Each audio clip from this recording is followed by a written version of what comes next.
கிரியை வேதம் மேன்மைப்படுத்துறதே கிடையாது, கிருபையை தான் மேன்மைப்படுத்துகிறது. கிருபையை எப்படி பழைய ஏற்பாட்டில் மேன்மைப்படுத்துகிறது? அதனால தான் பாருங்க, எப்பவுமே இளையவனை தேர்ந்தெடுக்கிறாரு. காயின் ஆபேல்லாம் ஆபேல் தான். இஸ்மேல் ஈசாக்குன்னு வரும்போது ஈசாக்கு தான். ஏசா யாக்கோபுன்னு வர்றப்ப இளையவனாகிய யாக்கோபு தான்.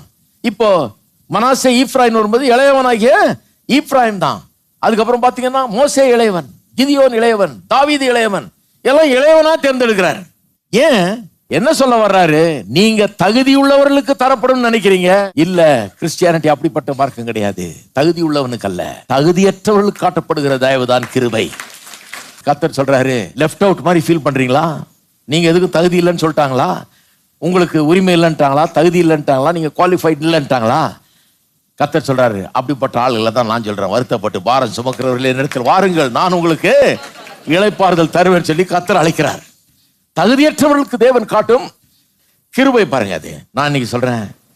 இன்னைக்கு யாராவது எனக்கு தகுதி இல்லைங்க, கர்த்தர் என்ன ஆசீர்வதி, எத்தனை பேர் ஜெபம் வரும்போது கேட்பாங்க, கர்த்தர் என்ன ஆசீர்வதிப்பாராங்க, வாழ்க்கையில் எப்படி நான் போயிட்டேன், தப்பா போயிட்டேன், தப்பு பண்ணிட்டேன், கர்த்தர் என்ன ஆசீர்வதிப்பாரா? நான் ஒன்றை பார்க்கறது ரெண்டாவது குமாரன் பாவம். என்னை ஆசீர்வதிப்பாரா? என்னை ஏற்றுக்கொள்வாரா?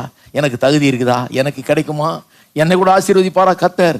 அவங்க எல்லாம் இந்த செகண்ட் சென்ஸ் தான். எல்லா செகண்ட் சென்ஸுக்கும் ஒரு நல்ல நியூஸ் சொல்றேன், கர்த்தர் உங்களை ஆசீர்வதிக்கவே ஆசீர்வதிப்பார்.